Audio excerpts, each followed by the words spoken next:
لا نحمده ونستعينه ونستغفره ونؤمن به ونتوكل عليه ونعوذ بالله من شرور أنفسنا ومن سيئات أعمالنا من يهده الله فلا مضل له ومن يضلل فلا هادي له وأشهد أن لا إله إلا الله وحده لا شريك له وأشهد أن محمدا عبده ورسوله أما بعد فإن خير الحديث كتاب الله وخير الهدي هدي محمد صلى الله عليه وسلم وشر الأمور محدثاتها وكل محدثة بدعة وكل بدعة ضلالة وكل ضلالة في النار.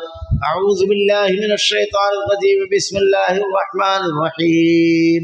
قاف والقرآن المجيد والعجب أن جاءهم منذر منهم فقال الكافرون هذا شيء عجيب أإذا متنا وكنا ترابا ذلك رجل بعيد قد علمنا ما تنقص الأرض منهم وعندنا كتاب حفيظ بل كذبوا بالحق لما جاءهم فهم في أمر مريض أفلم ينظروا إلى السماء فوقهم كيف بنيناها وزيناها وما لها من فروج والأرض مددناها وألقينا فيها رواسي وأنبتنا فيها من كل زوج بهيج تبصرة وذكرى لكل عبد منيب ونزلنا من السماء ماء مباركا فأنبتنا به جنات وحب الحصيد والنخل باسقات لها طلع نضيد رزقا للعباد وأحيينا به بلدة ميتا كذلك الخروج كذبت قبلهم قوم نوح وأصحاب الرس وثمود وعاد وفرعون وإخوان لوط وأصحاب الأيكة وقوم تبع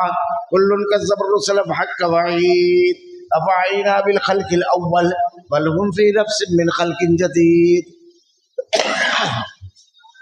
قال الله تعالى في القرآن المجيد والفرقان الحميد. أعوذ بالله السميع العليم من الشيطان الرجيم. بسم الله الرحمن الرحيم.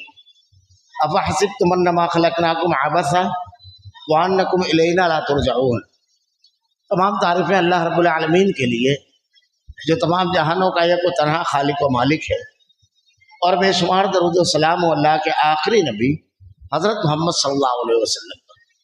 معزز حاضرین، اللہ رب العالمین نے یہ جو ہمیں دنیا کی زندگی عطا کی ہے، اس کے بارے میں ارشاد فرمایا کہ یہ ہی عبث بے مقصد یوں ہی نہیں پیدا فرما دیا. افحسبتم انما خلقناکم عبثا، کیا تم یہ سمجھتے ہو کہ تم کو ہم نے یوں ہی پیدا فرما دیا؟ بس کوئی مقصد نہیں، کوئی وجہ نہیں، کچھ نہیں، کوئی بات نہیں، بس پیدا فرما دیا. بلکہ اللہ رب العالمین نے ارشاد فرماتا ہے فَأَحْسِبْتُمْ أَنَّمَا خَلَقْنَاكُمْ عَبَثًا وَأَنَّكُمْ إِلَيْنَا لَا تُرْجَعُونَ. یہ جو دنیا کی زندگی ہم نے دی ہے، اس کے تمام اعمال کو لے کر، تمام چیزوں کو لے کر کہ ہم کو اللہ کی جناب میں لوٹنا ہے. اللہ ارشاد فرماتا ہے تم کو ہم کی طرح، ہماری طرف لوٹ کر کے آنا ہے. تو یہ جو دنیا کی زندگی اللہ تعالیٰ نے دی ہے، اس کے بارے میں واضح طور پر ارشاد فرمایا الذی خلق الموت والحیات لیبلوکم ایکم احسن عملا. اللہ رب العالمین تمہیں آزمائے کہ تم میں کون نیک اور اچھے عمل کرتا ہے، اور اس آزمائش والی زندگی میں کامیاب ہوتا ہے. اگر ہم غور کریں، اللہ کے نبی صلی اللہ علیہ وسلم کی سیرت طیبہ کا مطالعہ کریں، اللہ کے نبی صلی اللہ علیہ وسلم جو صحابہ کرام کے اوپر اللہ کے نبی صلی اللہ علیہ وسلم نے جو آپ کی تربیت کی، صحابہ کرام کی، اس پر غور کریں اور ان کی زندگی اور ان کے حالات کو دیکھیں، جو کہ ہمارے لیے اسوہ نمونہ ہے. اللہ کے نبی کی بھی ذات اسوہ نمونہ ہے. لقد کان لکم فی رسول اللہ اسوۃ حسنہ، تمہارے لیے بہترین اسوہ نمونہ ہے اللہ کے نبی کی ذات. فَإِنْ آمَنُوا بِمِثْلِ مَا آمَنْتُمْ بِهِ فَقَدِ اهْتَدَوْا. اور صحابہ کرام کے بارے میں اللہ تعالیٰ نے ارشاد فرمایا ایسا ایمان لاؤ جیسا ان لوگوں نے ایمان لایا. وہ کون سا طریقہ، وہ کون سا ضابطہ تھا جس کی بنیاد پر صحابہ کرام کامیاب ہوئے، اور اللہ کے نبی صلی اللہ علیہ وسلم کی تربیت کا وہ کون سا نسخہ تھا جس کی بنیاد پر ان کو دنیا اور آخرت دونوں جگہ کامیابی سے ہمکنار اللہ نے کیا. دنیا کے اندر ان کی کامیابیاں تاریخ کا حصہ ہے. سیرت اور تاریخ کے واقعات احادیث میں بھرے ہوئے ہیں. آخرت کے بارے میں اللہ نے خود قرآن میں ان کے بارے میں ارشاد فرمایا رضی اللہ عنہم ورضوا عنہ، وہ اللہ سے راضی اور اللہ ان سے راضی۔ اللہ نے ان کی صفتیں قرآن کریم کے اندر بیان فرمائی، ان کی مغفرت کا، ان کی نجات کا باقاعدہ اعلان فرمایا۔ ہم اور آپ اگر اب صحابہ کرام کی زندگی دیکھیں تو صحابہ کرام کی زندگی میں دو بنیادی چیزیں ہمیں نظر آئی، دو بنیادی چیزیں جس کی بہت زیادہ اہمیت اور بہت زیادہ ضرورت ہے، اور یہی دو چیزیں ہیں جو آدمی کی زندگی کو بالکل بدل دیتی ہے، تبدیل کر دیتی ہے، دنیا کے اندر بھی اور آخرت کی کامیابی کی ضامن بھی یہی دو چیزیں ہیں۔ پہلی چیز عقیدہ توحید، اور دوسرا اللہ کے سامنے جواب دہی کا احساس، عقیدہ آخرت۔ عقیدہ توحید اگر آدمی کے دل میں راسخ ہو جاتا ہے تو اللہ کی رضا اور خوشنودی حاصل کرنے کی اس کی جدوجہد اور کوشش انتہا کو ہوتی ہے۔ جتنا زیادہ عقیدہ پختہ اور مضبوط ہوتا ہے، جتنا اللہ رب العالمین کی عظمت اور بڑائی آدمی کے دل میں اترتی ہے، اتنا زیادہ وہ اللہ رب العالمین کی بندگی کرنے والا، اس کو راضی کرنے کی کوشش کرنے والا ہوتا ہے۔ اگر اس کے کئی پہلوؤں پر غور کیا جائے کہ عقیدے کی اہمیت، سب سے پہلی چیز جو ہے آدمی کے دل میں عقیدے کا درست ہونا، عقیدے کی اہمیت۔ اگر اس کو سمجھا جائے کہ اگر عقیدہ توحید آدمی کے اندر آ گیا تو اس کے اندر بندگی کا شعور آ جاتا ہے، رب کو پہچانتا ہے، شرک سے محفوظ ہو جاتا ہے، تمام نیکیوں کی قبولیت کا دار و مدار توحید کی بنیاد پر ہے۔ اللہ رب العالمین جنت صرف موحدین کو عطا کرنے والا ہے، نجات صرف توحید کی بنیاد پر ہے، تمام انبیاء کرام کی دعوت توحید کی بنیاد پر ہے۔ ہر نبی نے سب سے پہلے اپنی دعوت کا آغاز یہی سے کیا۔ سب سے پہلی چیز جو آدمی اپنی اولاد کو بطور تربیت سکھائے وہ یہی توحید ہے۔ اللہ کے نبی صلی اللہ علیہ وسلم کی مکی زندگی اگر آپ اٹھا کر دیکھیں تو اسی ایک چیز پر سب سے زیادہ احکامات، سب سے زیادہ اسی چیز کی دعوت دی اللہ کے نبی صلی اللہ علیہ وسلم نے، یہ آدمی کی شخصیت کو بالکل بدل دیتی ہے۔ شرک سے دنیا کے تمام کے تمام قوتوں سے خوف اس کے دل سے نکل جاتا ہے، شرک اس کے دل سے نکل جاتا ہے۔ جب عقیدہ پختہ اور راسخ آدمی کے اندر ہو جاتا ہے تو اس کی شخصیت بالکل بدل جاتی ہے، اور یہی توحید ہے۔ اس کی نعمت سے جب آدمی سرفراز ہوتا ہے تو اللہ رب العالمین کی محبت ایسے دل میں راسخ ہوتی ہے۔ اللہ نے ارشاد فرمایا والذین آمنوا اشد حبا للہ، اہل ایمان کے دل میں اللہ کی محبت بڑی شدید ہوتی ہے۔ یہی بولو ہم قوم باللہ، اور جو لوگ مشرک ہوتے ہیں اللہ کے علاوہ کی محبتیں ان کے دل میں راسخ ہوتی ہے۔ جب اللہ کی محبت راسخ ہوتی ہے تو اللہ کی رضا اور خوشنودی کے سامنے ہر چیز قربان کرنے کا جذبہ بیدار ہوتا ہے۔ یہ ہم جو واقعات پڑھتے ہیں کہ صحابہ کرام نے بدن کے کپڑوں پر ہجرت کی، گھر بار کاروبار سب کچھ چھوڑ دیا اللہ کے لیے، توحید کے لیے، اللہ کے نازل کردہ ہدایت کے لیے، یہ وہی محبت ہے۔ جب اللہ کے نبی صلی اللہ علیہ وسلم نے حکم دیا کہ اللہ رب العالمین نے فلاں چیز کو حرام کیا، شراب کو حرام کیا ہے، ہاتھوں میں جام ہٹا دیے گئے۔ جب اللہ کے نبی صلی اللہ علیہ وسلم نے حکم دیا کہ اللہ رب العالمین نے قبلہ تبدیل کر دیا، اب اس کا بھی انتظار نہیں کیا، معلوم پڑنے پر کہ نماز پوری کر لی جائے۔ جب اللہ رب العالمین کا حکم آیا کہ اے لوگوں، جن لوگوں کے اوپر سود ہے سب کے سب چھوڑ دے گے، جتنے لوگوں کے مالی امور تھے، اللہ کے نبی صلی اللہ علیہ وسلم نے ارشاد فرمایا سب سے پہلے میں اپنی خاندان کے سود کو ختم کرتا ہوں۔ جس چیز کا حکم آیا اللہ کی ناراضگی کا ڈر اور خوف ایسا پیدا ہو جاتا ہے کہ اللہ رب العالمین ناراض نہ ہو جائے۔ اللہ کو راضی کرنے والا جذبہ کیسا پیدا ہوتا ہے۔ یہ حضرت سمیہ مسکراتے ہوئے جان دیتی، یہ حضرت مرثد بن ابی مرثد غنوی رضی اللہ تعالیٰ عنہ، تنہائی میں ایک عورت گناہ کی دعوت دے رہی ہے، کہتے ہیں کہ میں مسلمان ہوں، اللہ کو ناراض نہ کرے۔ اگر اللہ کی ناراضگی والا کوئی عمل ہو گیا تو کیسی توبہ کی کہ اللہ کے نبی نے ارشاد فرمایا کہ 70 لوگوں میں ان کی توبہ کو تقسیم کر دیا جائے تو اللہ سب کی نجات کر دے گا۔ کسی کے بارے میں اللہ کے نبی نے ارشاد فرمایا معیز اسلمی اور غامدیہ کے بارے میں کہ اگر پوری وادی میں ان کی توبہ کو تقسیم کر دیا جائے تو اللہ سب کی مغفرت فرما دے گا۔ یہ جو جذبہ تبدیل ہوتا ہے، جتنی توحید راسخ ہوتی ہے اتنا آدمی اللہ رب العالمین سے ڈرنے والا، اللہ کو راضی کرنے والا، اللہ رب العالمین کی رضا کے لیے نیکیاں کرنے والا، جو اس کے پاس ہوگا، مال ہوگا، مسکراتے ہوئے اللہ کے راستے میں دے گا، جان کی بات آئے گی مسکراتے ہوئے اللہ کے راستے میں دے گا۔ بڑی مشہور حدیث ہے، اللہ کے نبی صلی اللہ علیہ وسلم سے ایک صحابی آگے کہتے ہیں کہ اللہ کے رسول، اللہ اپنے بندے کی کس بات پر خوش ہوتا ہے، مسکراتا ہے کس بات پر؟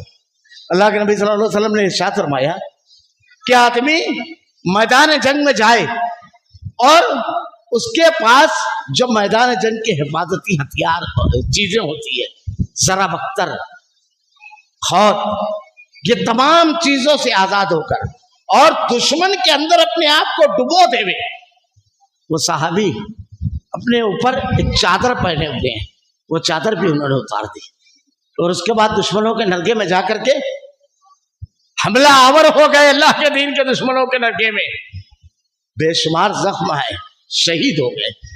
صرف یہ اللہ رب العالمین کس بات پر بندے کی خود ہوتا ہے، بندہ اللہ کو راضی کرنے کے لیے یہ مرحلہ کہ مسکراتے ہوئے جان بھی دے دیتا ہے۔ اللہ کے نبی صلی اللہ علیہ وسلم سے صحابہ پوچھتے ہیں کہ اللہ کے نبی صلی اللہ علیہ وسلم، اے اللہ کے رسول، اللہ رب العالمین کی رضا اور خوشنودی کون شخص ہے جسے اللہ جنت دے گا؟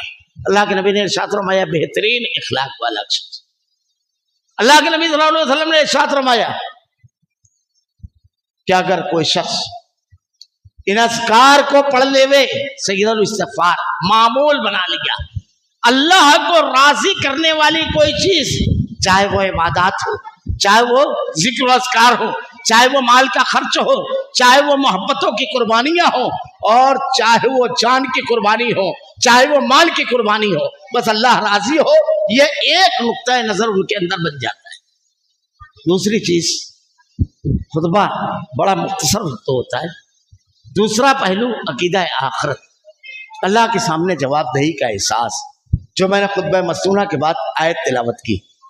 اگر یہ احساس آدمی کے دل میں پختہ ہو جاتا ہے تو آدمی گناہ سے کیسا رکنے والا ہو جاتا ہے۔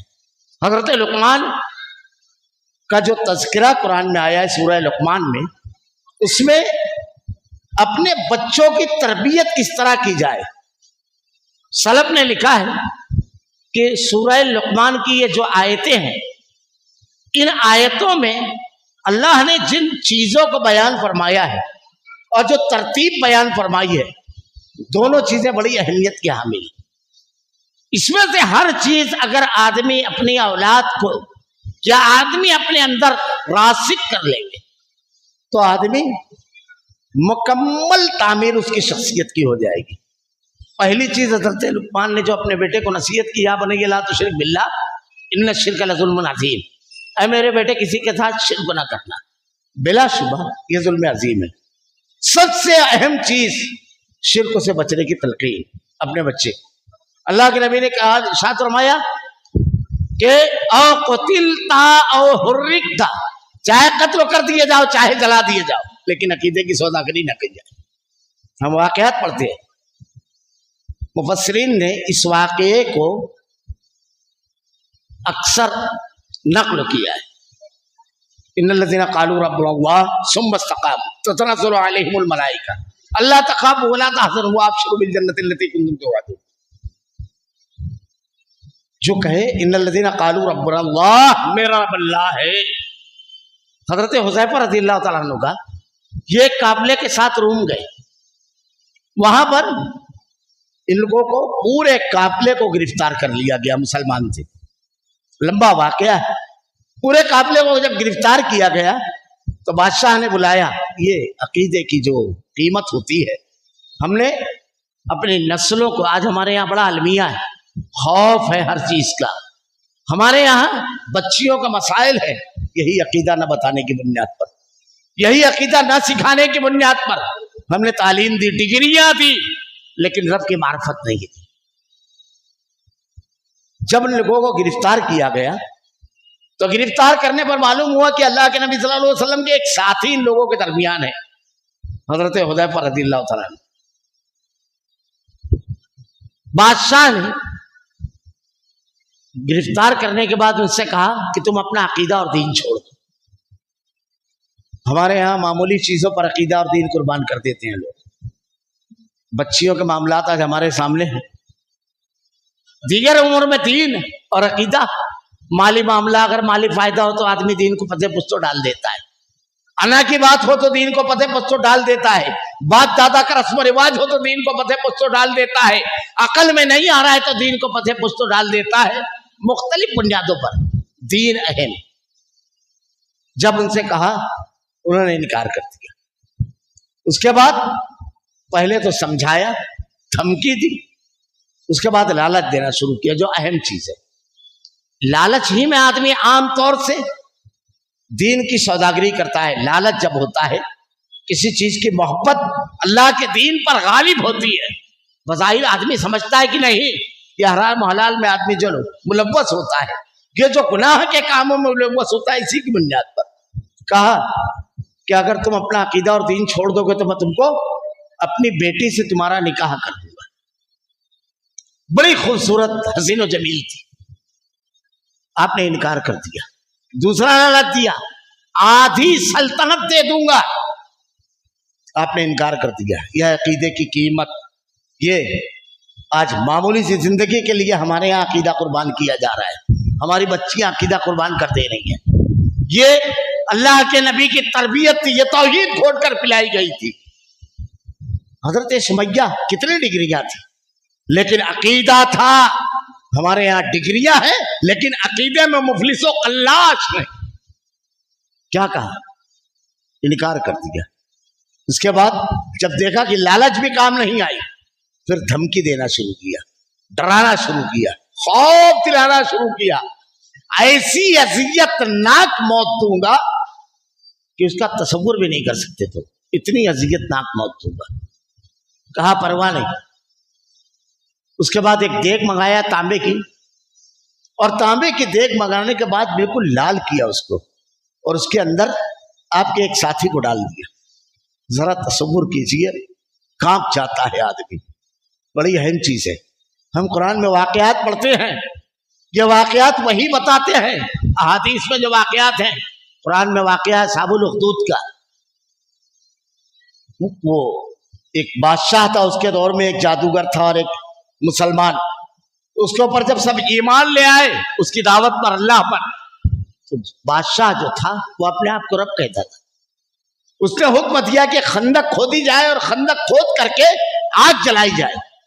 جب آگ جلائی گئی, خندق کھودی گئی, تو خندق کے کنارے سارے کے سارے لوگ ایسے بیٹھے ہوئے تھے اور اہل ایمان کو اس میں ڈالا جا رہا تھا. اسی میں واقعہ ہے کہ ایک خاتون اپنے شیرخوار بچے کو اپنے گود میں لیے ہوئے ہے. یہ ہے عقیدہ, اپنی گود میں لیے ہوئے ہے. جب وہاں پہنچتی ہے تو پسو پیش ہے کہ یہ میرا معصوم جگر کا ٹکڑا بھی جل جائے گا. آنکھوں میں آنسو. اب کیا کریں؟ اللہ تعالیٰ نے بچے کو زبان دی. بچہ کہتا ہے امی یہ جہنم نہیں, یہ آگ نہیں, یہ جنت ہے, کود جا. اپنے شیرخوار بچے کو لے کر اس آگ میں کود گئی. معمولی چیز پر عقیدے کی سوداگری کرنے والے یہ واقعات پڑھیں, کود گئی. اللہ نے بیان فرمایا اس لیے کہ جب دین کی بات آئے تو آدمی کوئی سمجھوتا اور کوئی سوداگری نہ کرے. خیر, حضرت حذیفہ کا واقعہ بیان کر رہا تھا. جب ڈالا گیا تو تانبے کی لال دیگ میں ذرا دیر کے اندر پورا جل کر کے ختم ہو گئے. کتنی اذیت ناک موت رہی ہوگی. ان کی موت جب ہوئی تو حضرت حذیفہ کی آنکھوں میں آنسو آ گئے. آپ رونے لگے. بادشاہ نے سمجھا شاید شادی کی دردناک موت نے, اذیت ناک موت نے خیالات کو تبدیل کر دیا ہوگا. وہ کہتا ہے کہ ساتھی کی دردناک موت نے شاید تمہاری رائے بدل دی. آپ نے ارشاد فرمایا تو غلط فہمی کا شکار ہے. میں رویا اس لیے نہیں کہ بڑی ہی دردناک موت تھی, بلکہ اس لیے رویا کہ اللہ رب العالمین کے نعمتوں پر میں جب غور کرتا ہوں, دیکھتا ہوں, تو بے شمار نعمتیں اللہ کی. میرے پیدا ہونے سے پہلے میری ماں کے سینے میں خوراک کا انتظام کیا, محبت کے ایسے جذبات ڈالے کہ میری غلاظت بھی انتہائی اپنائیت صاف کرتی ہے. جیسے جیسے میں بڑا ہوا اللہ رب العالمین کی یہ کائنات ایسا محسوس ہوتا ہے نعمتوں کا ایک دسترخوان ہے، جتنا حصہ چاہے اس میں سے اٹھا لیا جائے، اللہ کی نعمتیں۔ اور جب اللہ کے راستے میں آج جان دینے کی بات آئے تو صرف ایک جان، کاش اللہ مجھ کو کئی جانے دیتا، ہر روئے میں جان دیتا تاکہ اللہ کے راستے میں وہ قربان کرتا۔ حیرت زدہ کر دیا بادشاہ اس جملے نے کہ موت کا خوف نہیں بلکہ اللہ کی رضا کے لیے جان دینے کے جذبے مزید پروان چڑھ گئے۔ وہ کہتا ہے اچھا ٹھیک، تم صرف اتنا کرو کہ اگر میری پیشانی کا بوسہ لے لو تو میں تمہارے تمام ساتھیوں کے ساتھ تم کو رہا کر دوں گا۔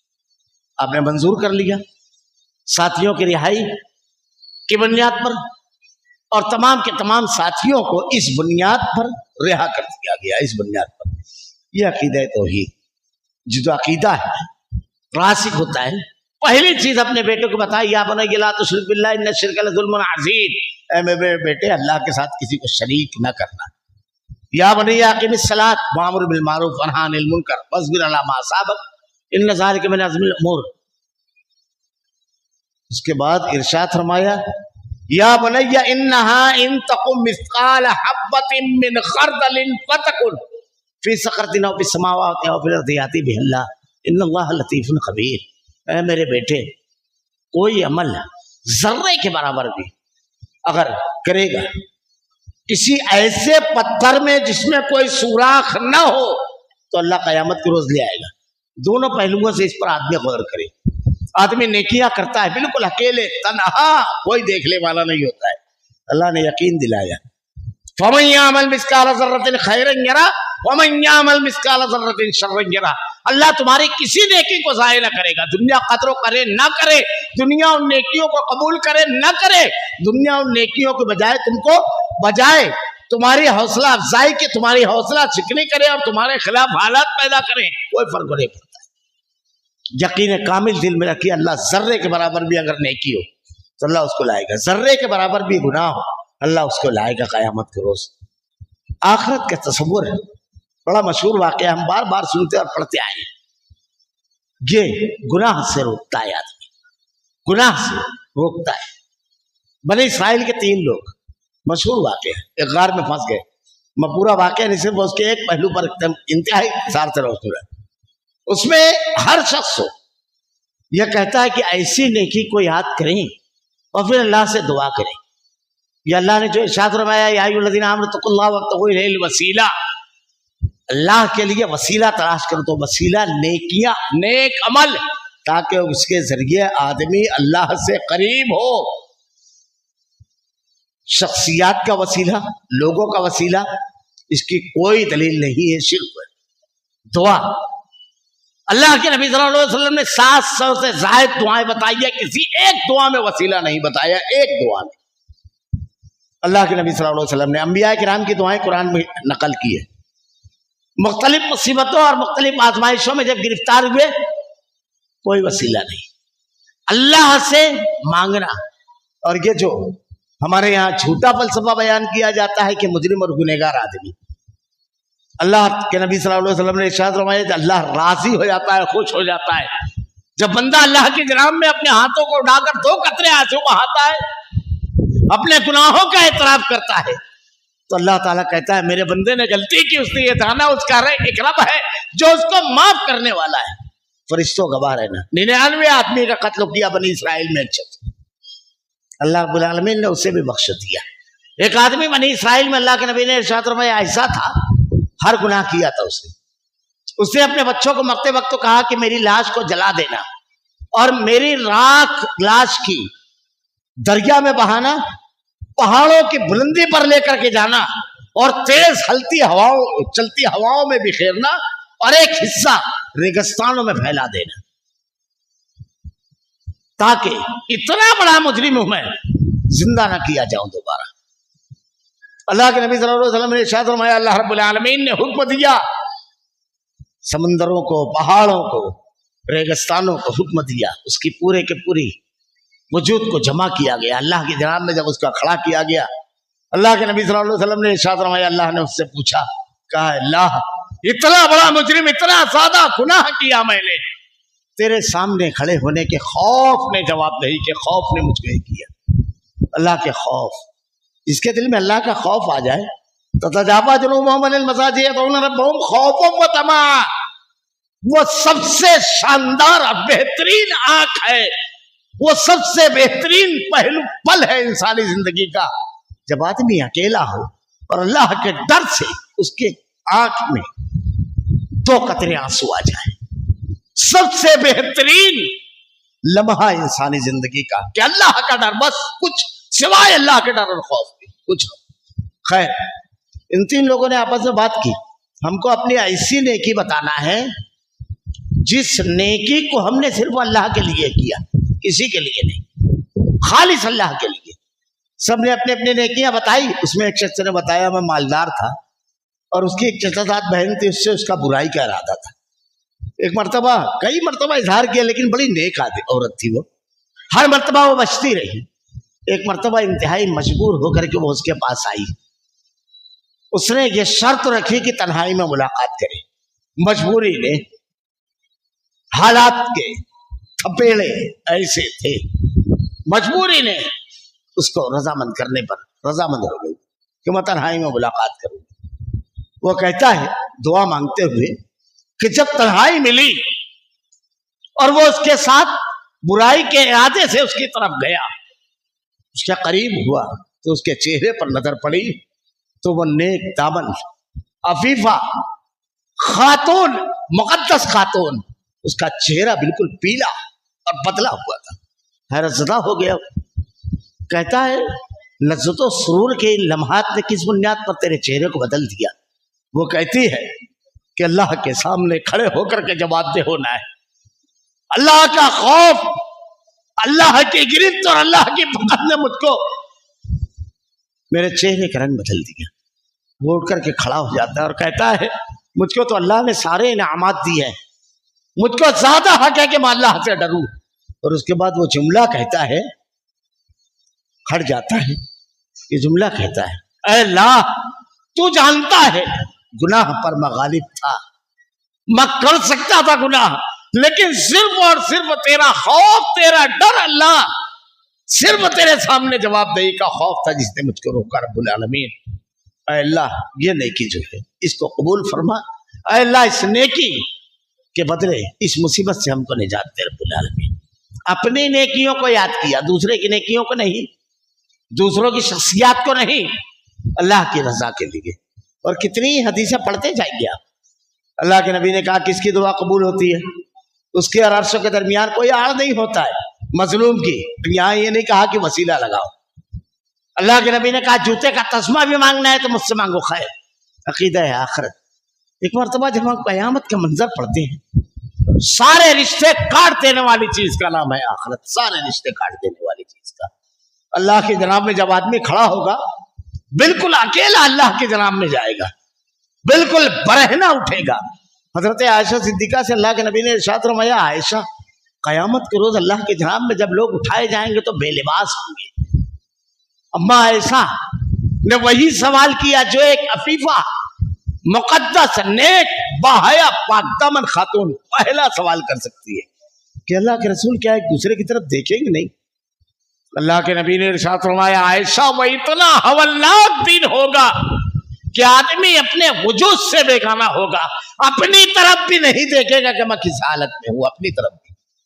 زندگی میں کبھی کبھی ایسا موڑ آتا ہے کہ آدمی کو ہوش نہیں رہ جاتا ہے کہ کپڑا پہنا ہے، کیا پہنا ہے، کیسے پہنا ہے. آخرت یہ تو بہت زیادہ کیسی ہوگی. یا ایھا الناس اتقوا ربکم ان زلزلۃ الساعۃ شیء عظیم یوم ترونها تذهل كل مرضعۃ عما ارضعت وتضع كل ذات حمل حملها وترى الناس سکارى وما هم بسکارى ولكن عذاب اللہ شدید. لوگو اللہ سے ڈرو. یا ایھا الناس اتقوا ربکم ان زلزلۃ الساعۃ شیء عظیم.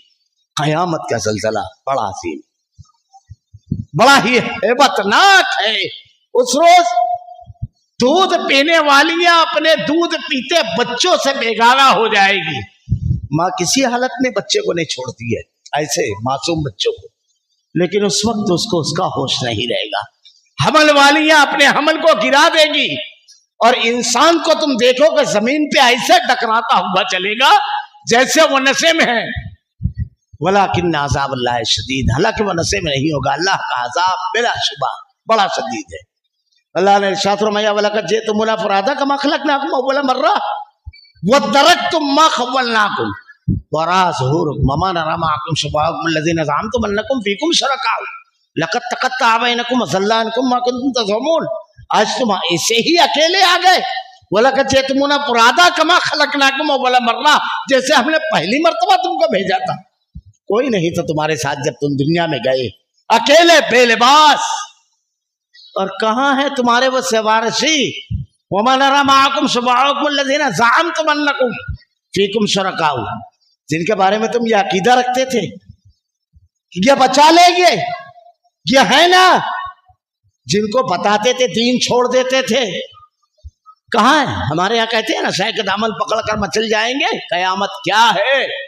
اللہ کے نبی نے کہا سنو، یہ کسی اور کی بات نہیں ہے، کائنات کے امام محمد رسول اللہ صلی اللہ علیہ وسلم جو سب کی سفارش کرنے والے ہیں. ہے کیا آخرت؟ اللہ کے نبی نے ارشاد فرمایا حضرت عائشہ سے واللہ لا ادری واللہ لا ادری وانا رسول اللہ ما يفعل بي ولا بكم. اے عائشہ، اللہ کی قسم میں نہیں جانتا، اللہ کی قسم میں نہیں جانتا میرے ساتھ اور تمہارے ساتھ کیا معاملہ ہوگا. قرآن اٹھائیے، قرآن. قل ما كنت بدعا من الرسل، کہہ دیجئے میں کوئی نیا اور انوکھا رسول نہیں ہوں. وما ادری ما يفعل بي ولا بكم، میں نہیں جانتا میرے ساتھ اور تمہارے ساتھ کیا معاملہ ہوگا. حالانکہ تمام لوگوں کی سفارش کریں گے آپ.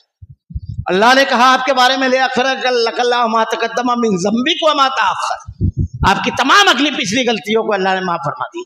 یہ ہمارے لیے قیامت کے روز اللہ کے نبی نے کہا عائشہ 3 مقامات ایسے ہوں گے جہاں کسی کو کسی کا ہوش نہیں ہوگا، کسی کو، مجھ کو بھی نہیں، انبیاء کو بھی نہیں. 3 مقامات. جب نامہ اعمال تقسیم کیا جائے گا، جب الٹے ہاتھ میں رہے گا تو آدمی کہے گا ہائے میری سلطنت، ہائے میرا مال. آج دنیا میں آدمی سب بناتا ہے، اللہ برکت دے ہوئے خوب مال میں پلاٹ بناتا ہے، زمین بناتا ہے، کار کی ہمسائے اسٹیٹ. آخرت کے لیے، مرنے کے بعد کے لیے وَأَنفِقُوا مِمَّا رَزَقْنَاكُم مِّن قَبْلِ أَن يَأْتِيَ أَحَدَكُمُ الْمَوْتُ فَيَقُولَ رَبِّي لَوْلَا أَخَّرْتَنِي إِلَىٰ أَجَلٍ قَرِيبٍ فَأَصَّدَّقَ وَأَكُن مِّنَ الصَّالِحِينَ. کسی اور سے نہیں، اپنے آپ سے سوال کریں. ہمارے بجٹ میں موبائل ریچارج ہے، ہمارے بجٹ میں دوستوں کے ساتھ ہوٹلنگ ہے، چائے پان ہے، ہمارے بجٹ میں تہوار ہے، ہمارے بجٹ میں اپنے شوق اور ضرورتیں ہیں، ہمارے بجٹ میں ہماری آخرت کتنی ہے. سورہ منافقون کی آخر آیت پڑھیے جو میں نے ابھی تلاوت کی. وَأَنفِقُوا مِمَّا رَزَقْنَاكُم مِّن قَبْلِ أَن يَأْتِيَ أَحَدَكُمُ الْمَوْتُ. جب آدمی کی موت آتی ہے تو وہ کیا کہتا ہے؟ أَحَدَكُمُ الْمَوْتُ فَيَقُولُ لَوْلَا أَخَّرْتَنِي إِلَىٰ أَجَلٍ قَرِيبٍ. اللہ مجھ کو تھوڑی سی مہلت دیتا اللہ، تاکہ میں تیرے راستے میں اپنے مال کو خرچ کرتا. فَأَصَّدَّقَ وَأَكُن مِّنَ الصَّالِحِينَ، اور نیک لوگوں میں ہو جاتا اللہ. آج دنیا میں موقع ہے. یہ مرتے وقت تو آدمی کہے گا، سورہ منافقون 28 پارہ پڑھیے اس کی آخری آیت، وَلَن يُؤَخِّرَ اللَّهُ نَفْسًا إِذَا جَاءَ أَجَلُهَا. جب کسی کی موت آ جائے گی تو 1 سیکنڈ بھی ادھر ادھر نہیں ہو سکتا. وَمَا كَانَ لِنَفْسٍ أَن تَمُوتَ إِلَّا بِإِذْنِ اللَّهِ كِتَابًا مُعَجَّلًا. اللہ نے لکھ دیا ہے وقت، یہ وقت طے شدہ ہے، اس کو 1 سیکنڈ کوئی آگے اور پیچھے نہیں کر سکتا. ذرا تصور کیجئے. اللہ کے نبی کہتے ہیں جب نامہ اعمال تقسیم کیا جائے گا آدمی کہے گا ہائے میرا مال، ہائے میری سلطنت، ہائے میرا سب کچھ. یہاں تو کچھ نہیں ہے، یہاں تو کچھ نہیں ہے. اس کے لیے تو کچھ کیا ہی نہیں، چھوڑ کر آیا، بچوں نے تقسیم کر لیا، لوگوں نے فائدہ اٹھایا، میرا کیا. سب سے بڑا بے وقوف ہے وہ جو اپنے لیے نہیں جیتا. صحابہ سب سے بڑے دانشمند تھے. اللہ کے نبی یہ حضرت سعد بن ابی وقاص رضی اللہ تعالیٰ عنہ، میں نے ان کی فضائل بیان کیا ہے. یہ اللہ کے نبی نے اس زمین کی پیٹھ پر کسی کے بارے میں یہ جملہ نہیں کہا، سعد تجھ پر میرے ماں باپ قربان. یہ حضرت سعد بن ابی وقاص پہلا خون اسلام کے لیے انہوں نے بہایا. صحابہ کھاٹی میں عبادت کر رہے تھے، مشرکین نے حملہ کیا، مارا ایک مشرک کو، اس کا سر پھاڑ دیا. یہ سعد بن ابی وقاص رضی اللہ تعالیٰ عنہ، یہ اپنے بھائی کو مارنے احد میں دوڑے تھے. وہ مسلمان نہیں تھا, اللہ کے نبی پر حملہ آور ہوا تھا قتل کرنے کے لیے, لیکن حاتم بن ابی بلتع غالب آ گئے. انہی کے بھائی تھے عمرو بن سعد بن ابی وقاص, 18 سال یا 16 سال کی عمر میں غزوہ بدر میں شہید ہونے والے 14 لوگوں میں سے ایک وہ بھی. ان کا گھرانہ بڑا زبردست گھرانہ. یہ سعد بن وقاص بیمار پڑے, بالکل آخر وقت ہے. اللہ کے نبی عادت کے لیے کہتے ہیں کہ اللہ کے رسول میں اپنا پورا مال اللہ کے راستے میں دے دوں. کہا نہیں. کہا مجھ کو صرف ایک بیٹی ہے. کہا نہیں, اپنے وارثین کو محروم نہ کرو, اس میں بہت ساری چیزیں ہیں. ہمارے یہاں لوگ وراثت میں اپنا اگر لڑکیاں ہیں صرف تو بھائی کو محروم ایسے کرتے ہیں, کبھی پوتے کو دے کر محروم کرتے ہیں. نہیں, کبھی کبھی تو ایسا ہوتا ہے کہ وارثین بیچارے نہ گھر ہے نہ ان کو کچھ اور ہے, اور آدمی حاضر عمرہ کر رہا ہے, مسجد اور مدرسے اور یہ تمام چیزیں. وارثین کو محروم نہ کرو, اللہ کے نبی نے ارشاد فرمایا سب کا حق ہے. کہا اللہ کے نبی آدھا پون آدھا, ہر مرتبہ اللہ کے نبی نے کہا نہیں, آخر میں کہا 1/3. کہا ہاں اتنا صدقہ کر سکتے ہو لیکن یہ بھی زیادہ ہے. سلف نے لکھا ہے کہ اگر آدمی کو وصیت کرنا ہے تو افضل یہ ہے کہ 1/3 سے کم کی وصیت کرے, کیونکہ اللہ کے نبی نے اس کو بھی زیادہ قرار دیا. یہ صحابہ کا مزاج بتا رہا ہوں میں کہ اے اللہ تیری جناب میں جب آئے تو تیرے راستے میں مال. آدمی کیا کہے گا, فاس صدقہ, اے اللہ کچھ خرچ کر دیتا تو من نیک لوگوں میں ہو جاتا, فاس صدقہ. قیامت کے روز کہے گا ہائے میرا مال, ہائے میری سلطنت, یہ مال آج ہمارے ہاتھ میں. اللہ کے نبی سے کسی نے پوچھا بہترین صدقہ, کہا بہترین صدقہ یہ کہ آدمی کو جب مال کی ضرورت ہے جب خرچ کرے. جنتیوں کی کیا علامت بتائی گئی ہے, الذین ينفقون فی السراء والضراء والکاظمین الغیظ والعافین عن الناس. بڑی زبردست صفت ہے, جو تنگی اور آسانی دونوں موقع پر خرچ کرتے ہیں. تنگی آئی تو بس سب جگہ تو خرچ چالو رہے گا. اناج 20 کلو آتا ہے تو 20 ہی کلو آئے گا. چائے روزانہ پیتے ہیں تو پیتے ہی ہے. دونوں موبائل میں 2 کارڈ ہے, دونوں کا ریچارج ہوتا ہی ہے, کتنا بھی ٹائٹ ہو, لیکن لین دین کا معاملہ ہے تو وہاں پر چالو. اور اگر اللہ کے راستے میں دینا ہے تو ابھی ذرا سا تنگی اور آسانی دونوں کا خرچ کرتے ہیں. اللہ کے نبی نے کہا کب, جب آدمی کو مال کی ضرورت ہو. ایک آدمی بیمار پڑا, ڈاکٹر نے کہہ دیا بس 1.5 مہینہ 2 مہینہ ہے, اب شروع کرتا ہے یہ والا پلاٹ مسجد کے نام, یہ والا پلاٹ مدرسے میں, یہ اس کو. اب جب اس مال کو وہ اس کا رہے کہاں گیا, اب تو جانا ہے اس کو.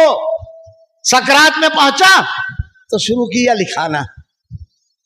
یہ نہیں ایسے صدقہ, یہ اللہ کے رسول نے ارشاد فرمایا جب آدمی صحت مند ہو, ضرورت مند ہو, اس وقت تو اللہ کے راستے میں دے.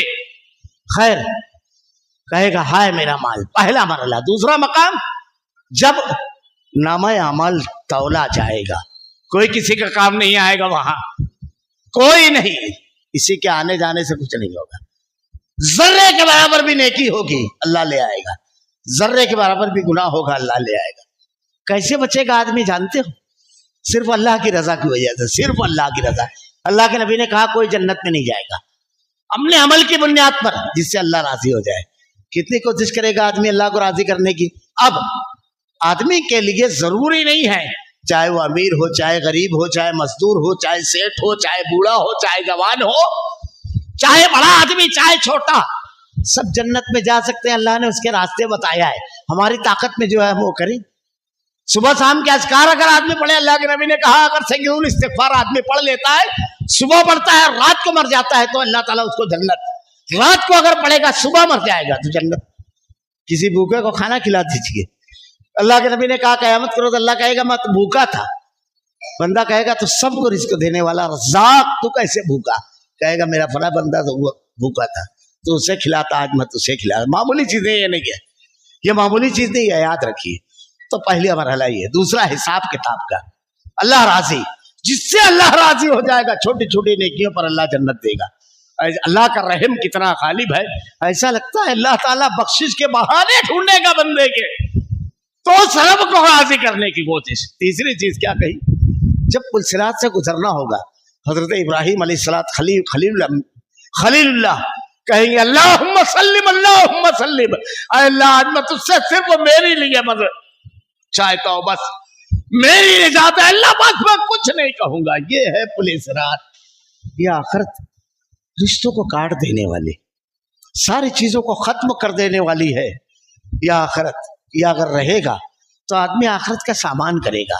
ایک نیکی نہ شوہر سے ملے گی، نہ بیوی سے ملے گی، نہ بھائی سے، نہ بیٹے سے، کوئی کام نہیں آئے گا. یہ ہمارے جو بڑے ہیں سردار بنے ہیں، جن کی وجہ سے قرآن کی آیتیں اور حدیثیں قربان کر دیتے ہیں، یہ جو پیشوا ہیں، یہ جو قائد رہبر اور رہنما ہیں، دین ان سب فراموش کر دیتے ہیں. جن کے لیے کیا ہوگا نقشہ دیکھ لیجئے. استبرأ الذین اتبعوا من الذین اتبعوا ورأوا العذاب وتقطعت بهم الاسباب. پیشوا اپنے ماننے والوں سے کہیں گے اللہ یہ کون، یہ کون، نہیں پہچانتے. پڑھ گیا دوسرا پارہ. یہ آخرت ہے، اللہ نے سب بتا دیا ہے. دانش مند آدمی، چالاک آدمی، اس وقت کی محرومی جب کوئی فائدہ نہیں، یہاں چھوڑ دے گا. چل آخرت میں تو دھوکہ دے گا، یہی تو اس لائق نہیں ہے کہ تیرے ساتھ کھڑا رہا جائے. استبرأ الذین اتبعوا من الذین اتبعوا ورأوا العذاب وتقطعت. جب عذاب دیکھیں گے تو اللہ ان کے رشتوں کو کاٹے گا، وہ پہچاننے سے انکار کریں گے. اب ان کے ماننے والے کیا کہیں گے؟ وقال الذین اتبعوا لو ان لنا کرہ فنتبرأ منهم كما تبرأوا منا كذلك يريهم الله اعمالهم حسرات عليهم وهم خالدين من النار. کاش ایک مرتبہ دنیا میں جائیں، ایک بار، جیسے کہ پہچاننے سے انکار کر رہے ہیں، ان کی طرف دیکھیں گے بھی نہیں. اللہ حسرت دلانے کے لیے لائے گا. سارے رشتے آپ آیتیں پڑھیے، ہر رشتہ قیامت کے روز اللہ اور اس کے رسول کو چھوڑ کر کے اس کا جھنڈا، اس کا جھنڈا، یہ ہمارا رہبر، یہ ہمارا امام، سب کریں گے. یوم ندعو کل اناس بامامہم. لوگوں کو ان کے اماموں کے نام سے بلایا جائے گا. اور جو لوگ رسول کو چھوڑے ہوں گے کیا کریں گے؟ پڑھیے قرآن سورہ احزاب. یوم یعض الظالم علی یدیہ یقول یا لیتنی اتخذت مع الرسول سبیلا یا ویلتی لیتنی لم اتخذ فلانا خلیلا. ظالم اپنے ہاتھوں کو چبائے گا، پیروں پر مارے گا اور کہے گا کاش میں فلاں کو اپنا خلیل اور دوست نہ بنایا ہوتا، محمد الرسول اللہ صلی اللہ علیہ وسلم میرے خلیل ہوتے. سب کچھ قربان ہو جائے گا. یہ ہماری زندگیوں کو بدل دینے والی چیز ہے. ہم اپنے اندر اگر تبدیلی لانا چاہتے ہیں تو عقیدہ توحید اور عقیدہ آخرت خود پڑھیں، اپنے نسلوں کو اس کی تعلیم دے. اللہ رب العالمین سے دعا ہے کہ رب العالمین اللہ تیری عظمت اور بڑائی دل میں راسخ کر دے. رب العالمین اللہ دنیا اور آخرت میں کامیابی کے لیے وہ ذات عطا فرما، وہ ہدایت عطا فرما، وہ تعلیمات عطا فرما، وہ طریقہ عطا فرما، ایسا عمل عطا فرما جس سے کامیاب ہو. رب العالمین اے اللہ دنیا کی زندگی میں ہمیشہ آخرت ملحوظ رہے. اے اللہ آخرت میں بھی کامیابی سے ہمکنار کرا. اللہ ہم تیرے بڑے کمزور بندے ہیں، ہمیں اور گناہوں میں دوری پیدا فرما دے، نیکیوں سے محبت پیدا فرما، جنت میں لے جانے والے اعمال کرنے کی توفیق دے. اللہ تیرے کلام کی آیتیں اور تیرے نبی کی احادیث کو ہمارا کردار و عمل بنا دے. ہمارا خاتمہ ایمان پر فرما. ربنا لا تزغ قلوبنا بعد إذ هديتنا وهب لنا من لدنك رحمة إنك أنت الوهاب. بارك الله لنا ولكم بالقرآن المجيد ونفعنا وإياكم بالآيات والذكر الحكيم إنه تعالى جواد كريم ملك رؤوف رحيم. الحمد لله نحمده ونستعينه ونستغفره ونؤمن به ونتوكل عليه ونعوذ بالله من شرور أنفسنا ومن سيئات أعمالنا. من يهده الله فلا مضل له ومن يضلل فلا هادي له. واشهد ان لا اله الا الله وحده لا شريك له واشهد ان محمدا عبده ورسوله. اما بعد اعوذ بالله من الشيطان الرجيم. بسم الله الرحمن الرحيم. ان الله يأمر بالعدل والاحسان وإيتاء ذي القربى وينهى عن الفحشاء والمنكر والبغي يعظكم لعلكم تذكرون. واذكروا الله يذكركم وادعوه يستجب لكم. لذكر الله تعالى على جل وعلا اكبر.